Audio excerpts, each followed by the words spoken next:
नमस्कार, बहुत स्वागत है आप सभी का टोटल टीवी में और मैं हूं आपके साथ जया पाल। चलिए शुरुआत करेंगे हमारे खास कार्यक्रम की और आज चर्चा करेंगे हरियाणा कांग्रेस और बीजेपी में जिला अध्यक्षों के नामों पर फैसला कब तक होगा।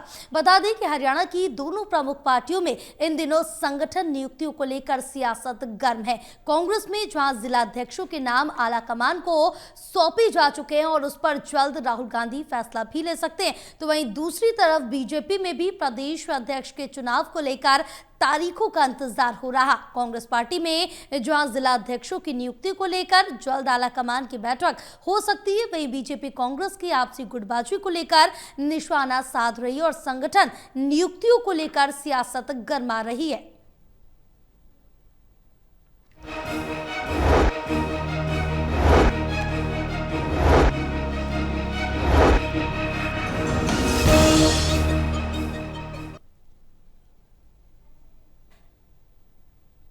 तो हमारे साथ खास मेहमान जुड़ चुके हैं चर्चा के लिए। Associate editor doctor Mahesh Kumar हमारे साथ जुड़े हैं, वरिष्ठ पत्रकार वीरेंद्र सोनी हमारे साथ जुड़े हुए हैं।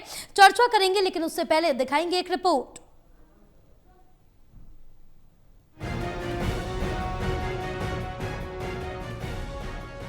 हरियाणा में कांग्रेस पार्टी के जिला अध्यक्षों की नियुक्ति को लेकर सियासी पारा गर्म है। कांग्रेस पार्टी की तरफ से नियुक्त किए गए ऑब्जर्वर ने सभी जिलों में जिला अध्यक्षों के नाम का पैनल बनाकर तैयार कर लिया है, जिसे 30 जून तक आला कमान को सौंप दिया जाएगा।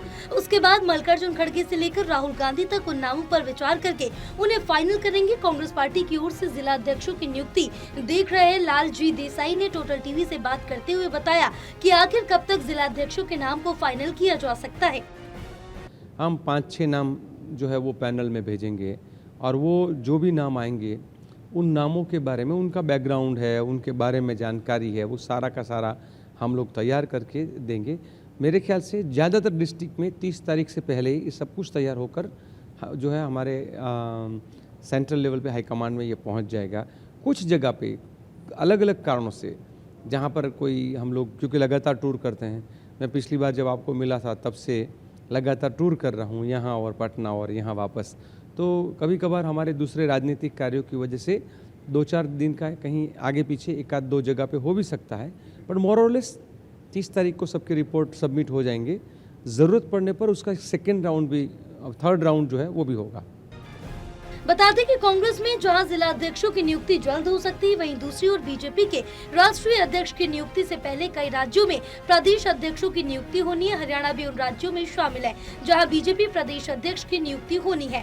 पार्टी अब तक कई राज्यों के लिए प्रदेश अध्यक्ष चुनाव के प्रभारी तय कर चुकी है। वहीं दूसरी ओर जल्दी हरियाणा के लिए भी प्रदेश अध्यक्ष की नियुक्ति के लिए चुनावों की तारीखों का ऐलान हो सकता है, लेकिन बीजेपी कांग्रेस के जिला अध्यक्षों की नियुक्ति को लेकर निशाना साध रही है और कह रही है कि जिला अध्यक्षों की नियुक्ति तो हो जाएगी, लेकिन गुटबाजी कैसे खत्म होगी।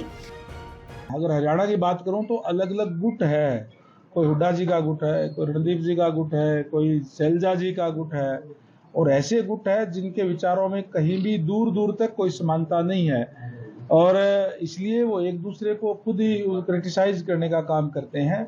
प्रजातंत्र है, प्रजातंत्र के अंदर ये प्रदेश की जनता का विश्वास खो चुके लोग हैं और प्रजातंत्र में जब विश्वास खो देते हैं तो उनका निरंतर ग्राफ गिरता है। इसलिए आज वो संगठन बना लें चाहे ना बना ले, वो एक दूसरे को खुद ही निपटाने का काम करते हैं। इस टाइप के लोग हैं, इसलिए वो मैं समझता हूं कि जनता का विश्वास खो चुके हैं और निरंतर कांग्रेस पार्टी नीचे जा रही है कि जिस तरीके से उनके जो हालात है उस तरीके से अगर संगठन बढ़ भी जाएगा तो पैरेलल गुट उनके अलग अलग खड़े रहेंगे और उससे पार्टी का ग्राफ नीचे ही गिरेगा। बहरहाल अब देखना ये होगा कि कब तक कांग्रेस आला कमान जिला अध्यक्षों के नामों पर चर्चा करते हैं और सूची कब तक फाइनल हो पाती है। टोटल टीवी के लिए ललित नारायण कांडपाल की रिपोर्ट।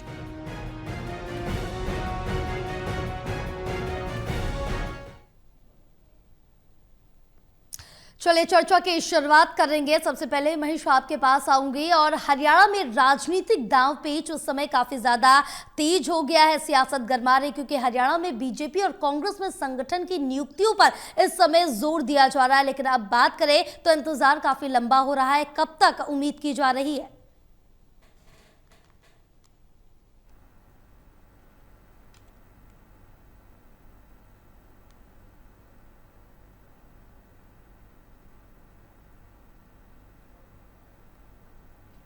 महेश, आपकी आवाज हम तक पहुंच नहीं पा रही है, दोबारा से आपसे संपर्क करेंगे।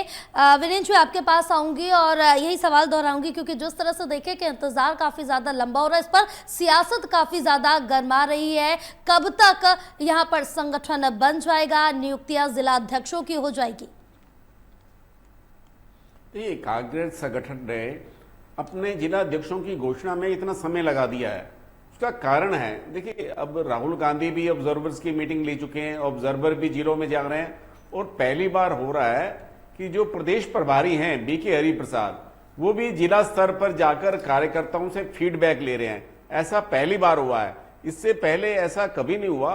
तो इससे लग रहा है कि कांग्रेस संगठन के प्रति गंभीर है, और ऐसा होना भी चाहिए।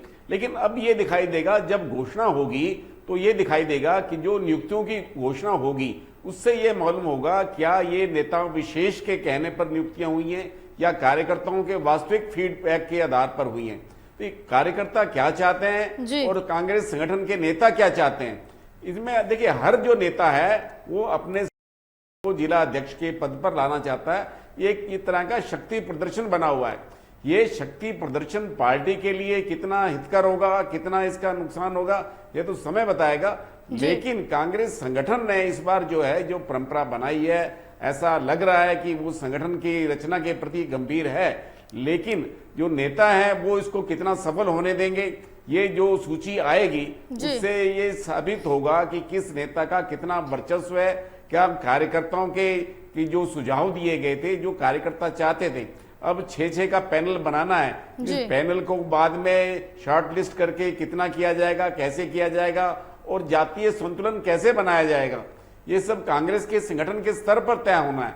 तो ऐसे में कोई जो वीटो पावर है वो पार्टी महासचिव की रहेगी या राहुल गांधी की रहेगी, ये देखने वाली बात है। लेकिन कांग्रेस के जो कार्यकर्ता हैं वो इस समय चाहते हैं कि कार्यकर्ताओं में से ही जो एक मापदंड बनाए हैं, जिला अध्यक्ष जो है 35 से 55 वर्ष के बीच का हो, उसके बीच का ही होना चाहिए, और जातीय संतुलन भी होना चाहिए। अगर हर जिले में देखें तो हर जिस जिले में भी जो भी संगठन की संरचना बनेगी वो किस नेता की पसंद का है, इसका आकलन अवश्य किया जाएगा, इसकी समीक्षा भी अवश्य की जाएगी। तो ऐसे में ये जो कांग्रेस संगठन के बाद भी जो स्थिति है वो कोई सुखद रहेगी ऐसा दिखाई देता नहीं है। हालांकि कांग्रेस में गुटबाजी समाप्त करने के प्रयास हो रहे हैं, लेकिन गुटबाजी तो रहने वाली है, उसमें कोई विशेष परिवर्तन भी नहीं आने वाला। हर गुट अपने वर्चस्व की लड़ाई लड़ रहा है और आगे भी लड़ेगा। तो ये एक नेताओं में जो परस्पर समन्वय होना चाहिए, वो समन्वय का अभाव दिखाई देता है। एक दूसरे पर अपरोक्ष रूप से छीटाकशी भी की जाती है। तो ऐसे में जो पार्टी का स्वरूप होना चाहिए वो पार्टी का स्वरूप उभर कर नहीं आता। अगर प्रदेश अध्यक्ष उदय भान है तो उन पर हुड्डा गुट की छाप है। मतलब पार्टी का जो भी एक होना चाहिए, स्वरूप होना चाहिए, जो पार्टी की छाप होनी चाहिए वो पार्टी की छाप ना होकर व्यक्ति विशेष की छाप दिखाई देती है। और इसी तरह जिला स्तर के जिला अध्यक्ष होंगे, उन पर भी पार्टी की छाप होनी चाहिए कि ये पार्टी के प्रति समर्पित है, ना कि व्यक्ति विशेष के प्रति। तो यहां पर अगर व्यक्ति विशेष से जुड़ाव रहेगा तो ये कांग्रेस संगठन में आने वाले समय में कांग्रेस के लिए कठिनाई रहेगी। बिल्कुल महेश, आपके पास आऊंगे, आप अपनी पूरी बात कंप्लीट कीजिए। देखिए, यहाँ एक कुलदीप बिश्नोई के बयान को मैं संदर्भ के रूप में लेना चाहूँगा। कुलदीप बिश्नोई से जब पूछा गया कि अब कांग्रेस पार्टी जो है संगठन सृजन का जिक्र कर रही है, तो कुलदीप बिश्नोई मुस्कुरा कर ये बात कर रहे थे कि पिछले 25 सालों से मजबूत संगठन का इंतजार कांग्रेस पार्टी को है, और जब वो कांग्रेस पार्टी में थे तब भी इंतजार बना हुआ था। तो ऐसे में अब आपने देखा होगा कि रणबीर गंगवा के बयान में बदलाव थोड़ा नजर आ रहा है, और बदलाव ये सिर्फ अकेले रणबीर गंगवा के बयानों में नहीं है, पूरी भारतीय जनता पार्टी के जो बयान है उसमें थोड़ा बदलाव जरूर यहाँ पर देखने को मिला है। बदलाव क्या है? बदलाव ये है कि यहाँ हर दिन भारतीय जनता नेता एक ही बात कहा करते थे कि कांग्रेस पार्टी संगठन नहीं बना पाएगी, लेकिन अब बयान में परिवर्तन यह है कि अब ये कहने लगे हैं कि संगठन भले ही बना दे लेकिन ज़्यादा कुछ कर नहीं पाएंगे क्योंकि अंदरूनी हालात इस तरीके के बने हुए हैं। ये भारतीय जनता पार्टी की बात बिल्कुल सही है कि अंदरूनी हालात अब भी विस्फोटक बने हुए हैं। एक दूसरे को निपटाया अगर किसी ने है तो भारतीय जनता पार्टी ने विधानसभा चुनाव में कांग्रेस को नहीं हराया, कांग्रेस पार्टी ने ही कांग्रेस पार्टी को हराया, और यही वजह की तीसरी बार भारतीय जनता पार्टी सत्ता पर काबिज हुई, नायब सिंह सैनी को मुख्यमंत्री बनाया गया, तो यकीनन ये बात कही जा सकती है कि अंदरूनी हालात में तो कोई बड़ा परिवर्तन कांग्रेस पार्टी में विधानसभा चुनाव हारने के बाद भी नहीं देखने को मिला। और बॉडी गेस्चर्स को अगर समझने की कोशिश की जाए तो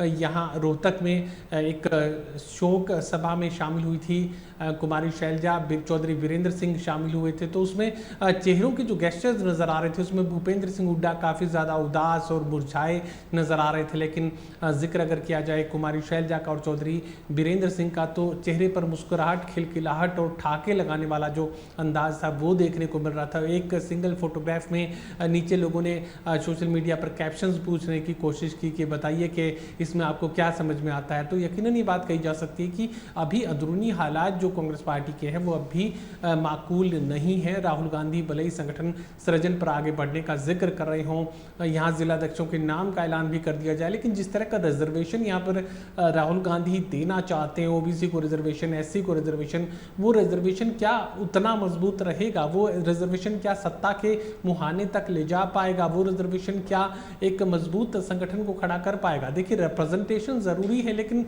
जिस तौर तरीके से वो दिया जाए वो भी संगठन को देखने की जरूरत यहाँ पर पड़ने वाली है कि जो नाम आप तय कर रहे हैं वो क्या वो प्रोपेलर्स क्या साबित हो सकते हैं? क्या वो संगठन को खींचकर आगे ले जा सकते हैं? अगर संगठनात्मक शक्ति पार्टी को एकजुट नहीं रख सकती तो फिर कार्यकर्ता को मोबिलाइज नहीं किया जा सकता। और वही मजबूरी इस वक्त कांग्रेस पार्टी के साथ खड़ी है कि प्रोपेलर फोर्स जो है वो अब खत्म हो चुकी है। भूपेंद्र सिंह हुड्डा की स्वीकार्यता को लेकर भी उन्हीं के समाज में अब सवाल उठने लगे हैं कि इतने अच्छे माहौल में भी और जीती बाजी को भूपेंद्र सिंह हुड्डा अगर खोकर बैठ गए तो फिर आखिर कौन खेवनहार हो सकता है? ये सवाल कांग्रेस पार्टी के कार्यकर्ता अपने नेताओं से पूछ रहे हैं। तो यकीनन अभी सब कुछ ठीक तो कांग्रेस पार्टी में नहीं है, लेकिन फिलहाल एक बड़ा परिवर्तन आप इसे मान सृजन हो रहा है कांग्रेस पार्टी में और जिलाध्यक्षों के नाम का ऐलान तो जरूर होगा। अब आगे क्या होगा और कितना बदलाव यहां पर कांग्रेस पार्टी के अंदरूनी हालात में राहुल गांधी कर पाएंगे, इसकी उम्मीद आप कर सकते हैं, लेकिन बहुत ज़्यादा यहां एक्सपेक्टेशंस रखने का फ़ायदा नहीं है, क्योंकि दशकों से हम देख रहे हैं कि कांग्रेस पार्टी में कांग्रेस पार्टी को निपटाने की जो होड़ है वो हद से ज़्यादा है। और यही वजह है कि एक के बाद एक जो चुनाव है वो हारती चली गई कांग्रेस, और उसके बाद जो मुकाबले की स्थिति है वो बेहद कमजोरी की जो है बनती हुई नजर आ रही है। इस बार लग रहा था कि कांग्रेस पार्टी बाजी मार लेगी, लेकिन अंदरूनी हालात ने ही एक बार फिर से कांग्रेस पार्टी के संगठन की, कांग्रेस पार्टी के नेतृत्व की और कांग्रेस पार्टी की संभावनाओं की कमर तोड़ दी। बिल्कुल, क्योंकि ये सवाल बार बार उठता रहेगा वीरेंद्र जी, क्योंकि अभी यही जिक्र जिस तरह से कर रहे हैं कि कांग्रेस के लिए कितना आसान होगा, क्योंकि बीजेपी ने भी अपना बयान पलट दिया है, लेकिन निशाना साधने से पीछे नहीं हट रही है। बीजेपी की तरफ से ये कहा जा रहा है कि हाँ संगठन बना रहे, लेकिन स्थिति पूरी तरह से सुलट पाएगी या फिर नहीं, या फिर अंतःकलह कांग्रेस में वैसा का वैसा ही बना रहेगा। क्योंकि साफ तौर से अगर कांग्रेस में देखा जाए तो हुड्डा ग्रुप या फिर इधर दूसरी तरफ देखा जाए तो सुरजेवाला ग्रुप एक साथ आने में और एक साथ मिलने में काफी ज्यादा बातों में और रियलिटी में फर्क हो जाता है। कितना आसान होगा कांग्रेस के लिए, राहुल गांधी के लिए? अब देखिए, किसी भी मुद्दे पर देखिए कांग्रेस के बड़े नेता एक साथ प्रेस कॉन्फ्रेंस करते आपको दिखाई नहीं देंगे। कुमारी शैलजा अलग ढंग से करती है, रणदीप सुरजेवाला अलग ढंग से करते हैं, भूपेंद्र सिंह हुड्डा, उदय भान एक साथ अलग ढंग से करते हैं। तो जब तक पार्टी का स्वरूप नहीं बनेगा, जब लगेगा कि नहीं कि ये पार्टी है, तो ये तो चलता ही रहेगा। और देखिए, अब ये जो सूची आएगी जिला अध्यक्षों की, इससे ऐसा आभास होगा कि विधानसभा चुनाव की हार से पार्टी ने सबक सीखा या नहीं सीखा। और जिस तरह से वहां टिकटों का वितरण किया गया था, जिस तरह से कांग्रेस हाईकमान के और नेताओं की इच्छा के अनुरूप टिकट दिए गए थे, तो क्या जिला अध्यक्षों में के चयन में भी उसी तरह के मापदंड अपनाए जाएंगे? तो ये सूची से स्पष्ट हो जाएगा। अगर सूची कार्यकर्ताओं की भावनाओं के अनुरूप आई, जिनको कार्यकर्ता चाहते हैं वही अगर जिलाध्यक्ष बने, तो यह माना जाएगा कि ईमानदारी से चयन हुआ है। नहीं तो ये अगर नेताओं की इच्छा के अनुरूप आए तो ये माना जाएगा कि विधानसभा चुनाव से कांग्रेस ने कोई सबक नहीं सीखा।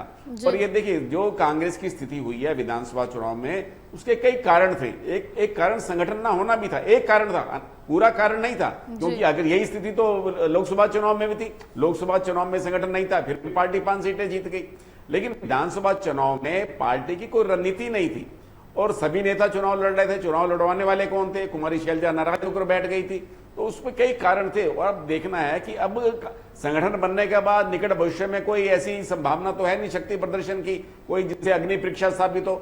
हाँ, जो है राज्यसभा का चुनाव आएगा अगले वर्ष, जो है शुरू अप्रैल में राज्यसभा का चुनाव होगा। एक सीट कांग्रेस के पास जा सकती है संख्या बल के हिसाब से, लेकिन तभी संभव है जब कांग्रेस एकजुट हो और कांग्रेस अपने जितने विधायकों हैं उनको एकजुट रख पाए।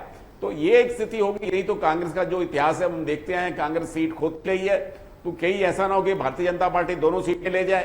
तो एक सीट तो संख्या बल के हिसाब से भारतीय जनता पार्टी को मिलनी है और एक कांग्रेस को मिलनी है, लेकिन भारतीय जनता पार्टी आसानी से कांग्रेस की जीत सुनिश्चित होने देगी ऐसा लगता नहीं है।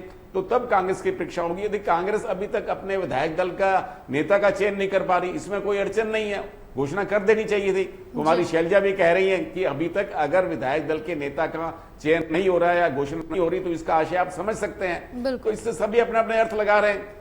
तो ऐसे में अगर जितना विलंब हो रहा, चाहे प्रदेश अध्यक्ष हो चाहे विधायक दल का नेता हो, ये चीजें तो तय करनी चाहिए, क्योंकि अनिश्चितता का जितना वातावरण रहेगा, कार्यकर्ताओं में भ्रम की स्थिति रहेगी, गुटबाजी को बढ़ावा मिलेगा। ये तो कांग्रेस के संगठन के स्तर पर सोच है। जिला अध्यक्षों के बाद आगे प्रदेश अध्यक्ष के रूप में भी सबकी निगाह आएगी। तो ये कांग्रेस में संगठन बनने के बाद संगठन का स्वरूप कैसा होता है, फिर जो भी जिला अधिकारी पदाधिकारी बनाए जाएंगे उनको कितनी मान्यता मिलती है, कार्यकर्ता किस रूप में स्वीकार करते हैं, कार्यकर्ता उनके साथ किस रूप में जुड़ते हैं, जनता का उनको किस तरह का सहयोग मिलता है, ये बहुत कुछ निर्भर करेगा। सिर्फ जिला अध्यक्षों की घोषणा करने से ही बहुत बड़ी फतेह हो जाएगी कांग्रेस की, या कांग्रेस बहुत बड़ा मोर्चा मार लेगी, ऐसा नहीं है। कांग्रेस के लिए समस्याएं अभी यहाँ से शुरू होंगी।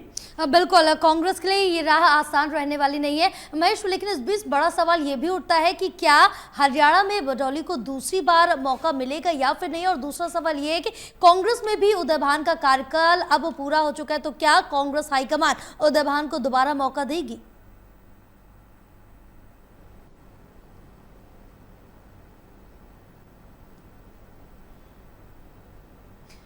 महेश, आप तक आवाज पहुंच रही है हमारी?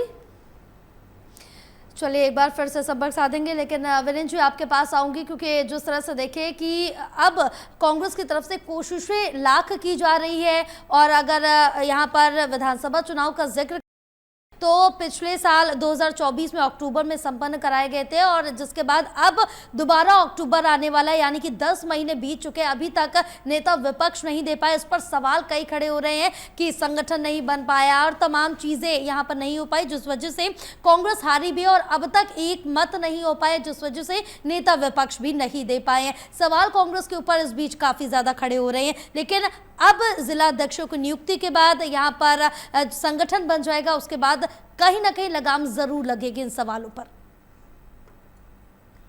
देखिए, अब नेता विपक्ष का चयन क्यों नहीं कर रही कांग्रेस, क्या दुविधा है? ये तो कांग्रेस में जो रशाकशी है, हालांकि देखिए विधायकों का बहुमत, विधायकों से तो फीडबैक लिया जा चुका है, तो उस फीडबैक पर अभी कुंडली मारकर क्यों बैठे गए? देखिए, इसमें कोई दो राय नहीं कि विधायकों का जो बहुमत था वो भूपेंद्र सिंह हुड्डा के पक्ष में है। अगर पार्टी हाईकमान उनको नहीं बनाना चाहता तो निर्णय करना चाहिए, या उनके समर्थक को बनाना है तो जो भी हो निर्णय करना चाहिए। लेकिन कांग्रेस के बड़े नेता दलील देते कि कर्नाटक में भी बहुत समय के बाद हमने फैसला किया था, तो ऐसी बात नहीं, हरियाणा अकेला नहीं है। लेकिन घोषणा तो करनी चाहिए। अगर आप घोषणा नहीं करेंगे तो जनता में भी भ्रम की स्थिति रहेगी। ये बात भारतीय जनता पार्टी को भी कहने का अवसर मिलेगा कि कांग्रेस में एक मत नहीं है, कांग्रेस में जो है आपस में काफी लोगों में वर्चस्व की लड़ाई है, और ये बात है भी, दिखाई भी दे रहा है। तो इस तरह से अगर अब प्रदेश अध्यक्ष की बात है, अब देखिए प्रदेश अध्यक्ष ने नैतिक आधार पर अपनी हार की जिम्मेदारी नहीं ली। विधानसभा चुनाव में जो पार्टी की पराजय हुई है और उनकी अपनी भी पराजय हुई है, इसकी उन्होंने नैतिक जिम्मेदारी नहीं ली। सामूहिक नेतृत्व का फैसला चाहे कोई भी हो, उनको अपना एक पेशकश तो करनी चाहिए थी, चाहे वो पार्टी से इस्तीफा ना भी देते, लेकिन पेशकश से ये इस बात का एक संदेश जाता कि वो नैतिक रूप से अपनी जिम्मेदारी ले रहे हैं, क्योंकि वो टीम के कप्तान थे। तो ऐसे में अब अगर पार्टी हाईकमान उनको बदलेगा, जिसकी संभावनाएं पूरी हैं कि बदला जाना चाहिए, अब जातिगत समीकरण के हिसाब से पार्टी किसको दायित्व देती है, किस ढंग की अपने संगठन की संरचना करती है, ये तो समय बताएगा। लेकिन पार्टी में युवा और गतिशील नेतृत्व चाहिए, जो युवा वर्ग को भी अपने साथ जोड़े। अब पार्टी में जो युवा वोटर हैं उन पर सभी फोकस कर रहे हैं, तो ऐसे में कांग्रेस को ऐसा क्रांतिकारी नेता चाहिए जो जनता के बीच जाकर कांग्रेस की विचारधारा के लिए संघर्ष कर सके, जनता की समस्याओं का उठा सके और कार्यकर्ताओं की आवाज बने। और उदय भान देखिए, अब उनके लोगों में कोई ऐसा उत्साह का संचार नहीं होता कार्यकर्ताओं में, और उनका कोई ऐसे एक बुझे हुए नेता के रूप में है जो एक संघर्षशील और जुझारू नेता होना चाहिए, उस चीज का उनमें अभाव दिखाई देता है। जहां तक भारतीय जनता पार्टी की बात है, देखिए भारतीय जनता पार्टी में अगर मोहनलाल बडोली को बनाना होता तो अब तक बना दिया होता। संकेत कैसे लग रहे हैं कि उनको बदला जाएगा, क्योंकि अगर बदला नहीं होता तो की घोषणा हो सकी होती। और देखिए उनके रहते भी पार्टी पर उस ढंग की गुटबाजी पर नियंत्रण नहीं लगा। गुटबाजी भारतीय जनता पार्टी में है। भारतीय जनता पार्टी में विधायकों में, मंत्रियों में, पदाधिकारियों में मतभेद सार्वजनिक होते जा रहे हैं, ये सब दिखाई दे रहा है। और पार्टी नेतृत्व को भी सोचना चाहिए भी ऐसे में प्रदेश अध्यक्ष और संगठन मंत्री की मुख्य भूमिका होती है। अगर पार्टी की गुटबाजी पर अंकुश नहीं लगाया जाएगा, अनुशासन नहीं रखा जाएगा, तो पार्टी का स्वरूप बिगड़ जाएगा और ऐसे में अनुशासनहीनता और बढ़ती जाएगी। जबकि भारतीय जनता पार्टी की ऐसी संस्कृति नहीं है। ये भारतीय जनता पार्टी में पहली बार दिखाई दे रहा है। चाहे फरीदाबाद में कृष्णपाल गुर्जर के साथ गौरव गौतम का हो, विपुल गोयल हो, मतभेद दिखाई दे रहे। चाहे कोई भी जिला हो, कोई भी जिला ऐसा अछूता नहीं है जहां भारतीय जनता पार्टी में के नेताओं में आपस में टकराव ना हो। तो ऐसे में इस पर अंकुश लगाने की जिम्मेदारी किसकी है? इसकी जिम्मेदारी तो संगठन मंत्री की है, क्योंकि संगठन मंत्री जो है संगठन का व्यक्ति होता है, किसी व्यक्ति विशेष से, नेता विशेष से उसका जुड़ाव नहीं होता। ऐसे में अगर संगठन मंत्री विफल रहते हैं तो संगठन मंत्री की भी विदाई हो सकती है। ऐसी बात नहीं, भारतीय जनता पार्टी इस मामले में कठोर है। पहले भी संगठन मंत्री बदले जाते रहे हैं और ऐसे में अब भी हो सकते हैं। और प्रदेश अध्यक्ष को ऐसा लग रहा है कि भारतीय जनता पार्टी इस बार जातिगत समीकरण के हिसाब से किसी ब्राह्मण को लाएगी या मोहनलाल बडोली को तो रखा जाना ऐसा दिखाई देता नहीं है। लेकिन पार्टी के रणनीतिकार क्या सोचते हैं ये तो अभी कहा नहीं जा सकता। क्या किसी पंजाबी को बनाया जाएगा, किसी जाट नेता को दोबारा उस पर विश्वास व्यक्त किया जाएगा, ये आने वाला समय बताएगा। बिल्कुल महेश, जिस तरह से देखें कि भारतीय जनता पार्टी में अगर डिसिप्लिन की बात करें और एक एटिकेट्स की बात करें तो पार्टी स्टेप बाय स्टेप एक जो स्टेप है वो सभी फॉलो करती है और अपने जो इस तरह की रणनीति है वो पूरी तरह से इस्तेमाल किया जाता है। लेकिन अब क्या हरियाणा में बडोली को एक बार फिर से मौका देगी बीजेपी? और अगर कांग्रेस की बात करें तो उदय भान का कार्यकाल भी अब पूरा हो चुका है, तो क्या उनको भी मौका मिल सकता है? क्या वो इस योग्य हैं? देखिए, मोहनलाल बडोली को लेकर ये बात कही जा सकती है कि अगर केमिस्ट्री के लिहाज से उन्हें समझने की कोशिश की जाए तो यहाँ नायब सिंह सैनी के साथ केमिस्ट्री अच्छी थी। अगर ये देखा जाए कि जातीय इक्वेशन के लिहाज से तो फिर ब्राह्मण वोटर को नाराज भारतीय जनता पार्टी बिल्कुल नहीं करना चाहेगी, खासकर तब जब यहाँ प्रोफेसर रामविलास शर्मा एक तरीके से हाशिए पर जा चुके हैं और रामविलास शर्मा को टिकट नहीं दिए जाने से ब्राह्मण वोटर्स में जो रिएक्शन स्टेट में देखने को मिला था वो भी जग जाहिर है। तो ऐसे में ब्राह्मण्स का एडजस्टमेंट जरूर यहाँ पर सरकार रखने की कोशिश की गई, चाहे यही वजह कि अरविंद शर्मा को कैबिनेट में भी जगह दी गई और लगातार जो है ब्राह्मण वोटर्स को अपने साथ बनाए रखने की कोशिश भारतीय जनता पार्टी करती रही। अब यहाँ पर मोहनलाल बडोली को लेकर जरूर ये हो सकता है कि सीएम के साथ तो केमिस्ट्री ठीक ठाक है, अच्छी भी कही जा सकती है। फिर सवाल ये भी आता है कि एक बार फिर से बाजी मार लेने में, यानी तीसरी बार भारतीय जनता पार्टी की सरकार बनाने में नायब सिंह सैनी जो शुरुआत में उन्हें प्रदेशाध्यक्ष की जिम्मेदारी दी गई, बाद में जो प्रदेशाध्यक्ष बतौर प्रदेशाध्यक्ष जिस तरीके का स्वागत